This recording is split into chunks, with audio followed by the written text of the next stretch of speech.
Imagine this. You have a trusted friend by your side.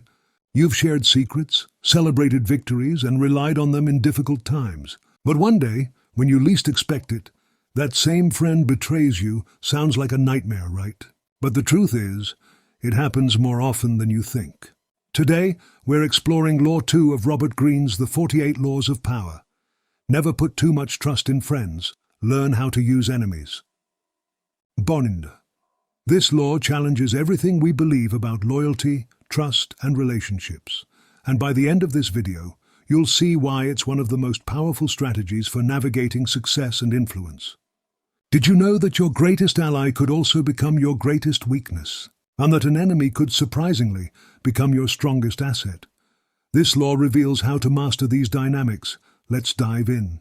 First, let's talk about the dangers of trusting friends too much. One famous example is the fallout between Disney CEO Michael Eisner and his close friend Jeffrey Katzenberg. In the 1990s, the two reshaped animation history with hits like The Lion King. But when Katzenberg expected a promotion and Eisner denied it, everything fell apart. The betrayal was personal. Katzenberg sued Disney for millions and later became Eisner's biggest competitor. Founding DreamWorks, the takeaway friends often come with entitlement. They expect loyalty and rewards, even if they haven't earned them. Their familiarity can also blind you to their flaws, and sometimes hidden jealousy can turn them into unexpected rivals. But here's where things get fascinating.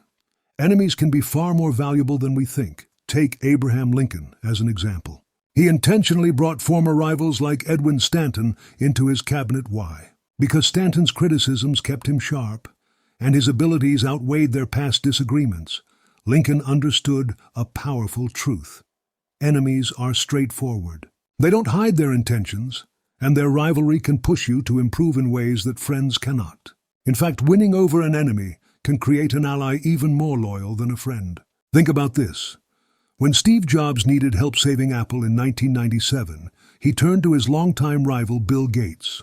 Gates invested $150 million, helping Apple recover and paving the way for its future dominance. So how do we apply this law in our own lives? Start by staying objective. Don't let emotions cloud your judgment about friends or foes. Test loyalty occasionally. Watch how friends behave when things get tough. And don't be afraid to leverage your enemies. Rivalries can inspire growth, and turning a competitor into an ally can yield incredible results. Finally, avoid overdependence on any one person. Power requires balance. Trust friends, but don't let blind loyalty trap you. Use enemies strategically, but never lose sight of your goals. At its core, Law 2 is about strategy, not paranoia.